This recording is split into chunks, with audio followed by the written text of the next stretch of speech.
Sir, പുതിയ പ്രൊജക്ടിനെ കുറിച്ച് എന്താണ് സാറിന്റെ പുതിയ പ്രൊജക്ട് അടുത്ത അപ്കമിംഗ് പ്രൊജക്ടിനെ കുറിച്ച്? തീർച്ചയായിട്ടും ഈ ശരിക്കും പറഞ്ഞാൽ ഈ രാത്രി ശുഭരാത്രി ഒരു ഹിറ്റ് ആയപ്പോൾ തന്നെ ഒരുപാട് പേരെൻ്റെ അടുത്ത് കുറേ പേര് ആൽബത്തിന്റെ ആളുകൾ വന്നപ്പോൾ ഞാൻ പറഞ്ഞു തെറ്റിദ്ധാരണകളുണ്ട്, എനിവേ ഞാൻ ആൽബം ചെയ്യുന്നില്ല, സിനിമയെ ചെയ്യുന്നുള്ളൂ. ഓക്കെ, അപ്പോൾ സിനിമേൻ്റെ ആളുകൾ പിന്നെ വരികയുണ്ടായി.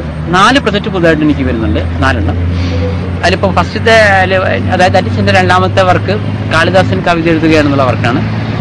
ഒരു കോമഡി ഫിലിമാണ് ഞാൻ വിചാരിക്കുന്നത്. കോമഡി ആണെങ്കിലും ഒരു പ്രേമത്തിൻ്റെ ഒരു പുതിയൊരു ഡെഫിനേഷൻ എല്ലാം കൊടുത്തിട്ടുള്ള ഒരു കോമഡി ഫിലിമാണ് വിചാരിക്കുന്നത്. തീർച്ചയായിട്ടും 8 ഗാനങ്ങളുണ്ടാവും.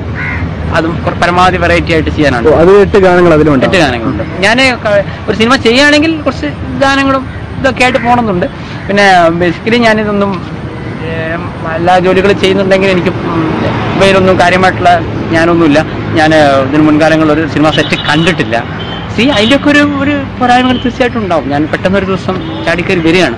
അപ്പോൾ ഇങ്ങനെയൊക്കെ ആണെങ്കിൽ കൂടി ഓരോ പരിമിതികളും കടന്ന് ഇപ്പോൾ രണ്ടാമത്തെ സിനിമ ചെയ്യുമ്പോൾ എനിക്ക് കുറേ ഒരു ഫൗണ്ടേഷൻ ഉണ്ട്. എനിക്ക് അറ്റ്ലീസ്റ്റ് കൃഷ്ണൻ രാധയിലൂടെ എനിക്കിപ്പോൾ ഒരു ഇമേജ് ഉണ്ട്.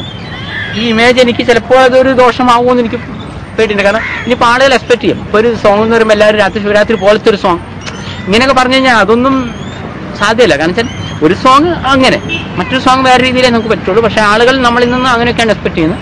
ആദ്യ സിനിമ എനിക്ക് ചെയ്യുമ്പോൾ സുഖമായിരുന്നു, കാരണം ആളുകൾ ഒന്നും ബ്ലാങ്ക് ആണ്, 0 ആണ്. ഇപ്പോൾ ആളുകൾക്ക് എന്നെ പറ്റിയൊരു എക്സ്പെക്ടേഷനൊക്കെ ഉണ്ട്. തീർച്ചയായിട്ടും രണ്ടാമത്തെ സിനിമ ചെയ്യുന്നു. അതിനുശേഷമുള്ള 3ാമത്തെ സിനിമ ജിത്തു ബായ് എന്ന ചോക്ലേറ്റ് ബായ് ആണ് 3ാമത്തെ സിനിമ വരുന്നത്. അത് ഓണത്തിന്റെ സമയമാകുമ്പോഴേക്ക് ഉടനെ തന്നെ തുടങ്ങാമെന്നുള്ളവരാണ്. പ്രശ്നം എല്ലാ ഇതും ഞാൻ 3ഉം 4ഉം ലാംഗ്വേജ് ചെയ്യും. പരമാവധി ജോലികൾ ഞാൻ തന്നെ ചെയ്യുന്നതുകൊണ്ട് ഒരുപാട് സമയം വിചാരിച്ചതിലും കൂടുതൽ പോകുന്നു. സാർ, കൃഷ്ണൻ രാധയും എന്ന സിനിമ എത്ര ഭാഷയിലേക്കാണ് ഇത് ഡബ് ചെയ്യപ്പെടുന്നത്?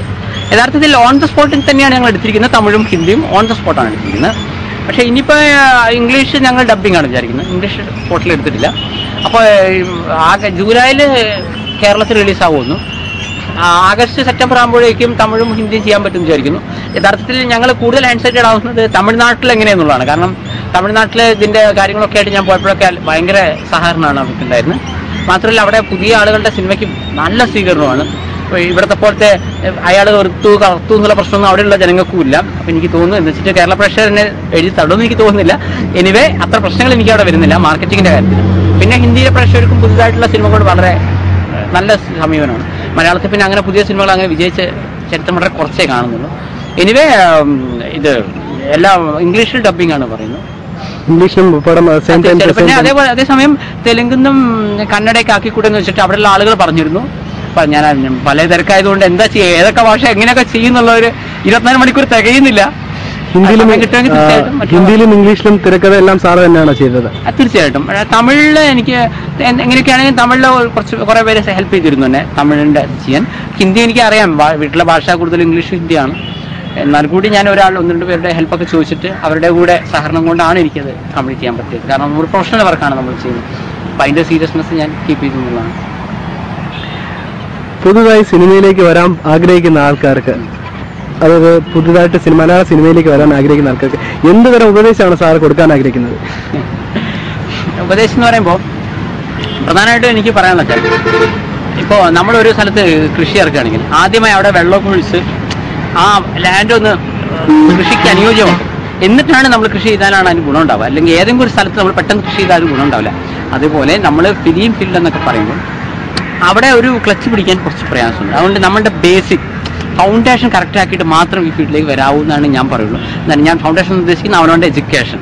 കാരണം ഇതിലിപ്പോൾ ഒരു സിനിമ ഹിറ്റാവാം, അടുത്ത സിനിമ പൊട്ടാം, അതോടെ നിങ്ങൾ ഫ്ലോപ്പ് നായകനായി ഫ്ലോപ്പ് നായികയായി ഇങ്ങനെയൊക്കെ വരുള്ളൂ. അതേസമയം അവനവൻ്റെ വിദ്യാഭ്യാസം ഉണ്ടെങ്കിലേ നാളെ ഒരു പെണ്ണിനെ പോറ്റേണ്ട അവസ്ഥ വന്നു കഴിഞ്ഞാലും ഒരു ജോലി എടുത്ത് ഒരാളെടുത്ത് സാർ എനിക്കൊരു ജോലി തരുമെന്ന് ചോദിച്ചാൽ അയാൾ ഫസ്റ്റ് ചെയ്യും, മോനെ നിനക്ക് എന്ത് വിദ്യാഭ്യാസമുണ്ട്. സോ ഓവർ സിനിമാ ഭ്രാന്തായിട്ട് ഇതിലേക്ക് ചാടി വരരുത്. അത് ഡയറക്ഷൻ്റെ സൈഡായാലും എന്ത് സൈഡായാലും അവനവൻ്റെ വിദ്യാഭ്യാസം വെച്ച്, അതേപോലെ തന്നെ അവനവൻ്റെ ഈ പരീക്ഷാ സമയങ്ങളിലൊക്കെ പരമാവധി സിനിമയിൽ നിന്നൊക്കെ വിട്ടു നിന്നിട്ട് എക്സാം വളരെ സീരിയസ് ആയി ചെയ്യും. അത് ഫൗണ്ടേഷൻ കറക്റ്റ് ആക്കിയിട്ട് സിനിമയിലേക്ക് വരാം. കാരണം അവിടെയെങ്കിൽ ബൈ ചാൻസ് അവിടെ നിന്ന് പിടിവിട്ടാൽ. അതുപോലെ പുതുതായിട്ട് വരുന്ന നിർമ്മാതാക്കളും ഒരുപാട് പേര് എൻ്റെ അടുത്ത് സമീപിച്ചിട്ട് ഞാൻ പലരെയും ഒഴിവാക്കിയതാണ്. പല നിർമ്മാതാക്കളെയും ഞാൻ ഒഴിവാക്കിയിട്ടുണ്ട്. അത് എന്തുകൊണ്ട് അങ്ങനെ ചെയ്യുന്നു വെച്ച് കഴിഞ്ഞാൽ പലരും മറ്റു പല ഉദ്ദേശങ്ങളിലൂടെ വരുന്ന ആളുകളെ ഞാൻ പ്രോത്സാഹിപ്പിക്കാറില്ല. ഞാൻ എല്ലാവരും പറയുന്ന കാര്യം അതിന് പറ്റുന്ന ഫീൽഡല്ല ഇത്. അതിന് പറ്റുന്ന ഫീൽഡല്ല. ആളുകൾക്ക് അങ്ങനത്തെ എന്തൊക്കെ ചില തെറ്റിദ്ധാരണ ഉണ്ടെന്ന് എനിക്ക് തോന്നുന്നു. അതല്ല ഈ ഫീൽഡിൽ വരുന്നത്. കുറച്ച് സീരിയസ് ആയിട്ട് ചെയ്യണം. അല്ലെങ്കിൽ നമ്മൾ മൊത്തമായ കുത്തുകളെടുക്കും. ഫിലിം എന്ന് പറയുന്നത് അതിനെപ്പറ്റി ബേസിക് ആയിട്ട് ഞാൻ ഉണ്ടാക്കി ഏതെങ്കിലും ഒരു സിനിമ സെറ്റിലെല്ലാം പോയി മിനിമം നോളജ് ഉണ്ടാക്കിയിട്ട് മാത്രമേ അതുപോലെ തന്നെ ഈ അസിസ്റ്റന്റുമാരായിട്ടും ടെക്നിക്കൽ സൈഡിലൊക്കെ വരുന്ന ആളുകൾ, കുഞ്ഞു കുഞ്ഞു റോളിലൊക്കെ വരുന്ന ആളുകളോട് എനിക്ക് പറയാനുള്ളതേ ഉള്ളൂ, പണം, ബുദ്ധി, അത്യാവശ്യം കഴിവുണ്ടെങ്കിൽ സ്വന്തമായിട്ട് കാര്യങ്ങൾ ചെയ്ത് ആളുകൾക്ക് പ്രൂവ് ചെയ്യുന്നതാണ് നല്ലത്. അല്ലെങ്കിൽ ജീവിതകാലം മുഴുവൻ ആരെങ്കിലുമൊക്കെ ചീത്തയും തെറിയും കേട്ട് അസിസ്റ്റൻ്റായിട്ട് ജീവിക്കേണ്ടി വരും. ജീവിതകാലം മുഴുവൻ ഇങ്ങനെ സബ്ബായിട്ടും ഓരോരുത്തരുടെ ഡ്യൂപ്പായിട്ടും ബാക്കിൽ ഡാൻസ് ചെയ്യുന്ന ഒരാളായിട്ടൊക്കെ നമ്മൾ മരിക്കുന്നന്ന് വരും പോകും. കയ്യിൽ പൈസയൊക്കെ ഉണ്ടെങ്കിൽ സ്വന്തമായിട്ടൊക്കെ ചെയ്തു കഴിഞ്ഞാൽ നമുക്ക് പ്രൂവ് ചെയ്യാൻ സാധിക്കും അറ്റ്ലീസ്റ്റ്.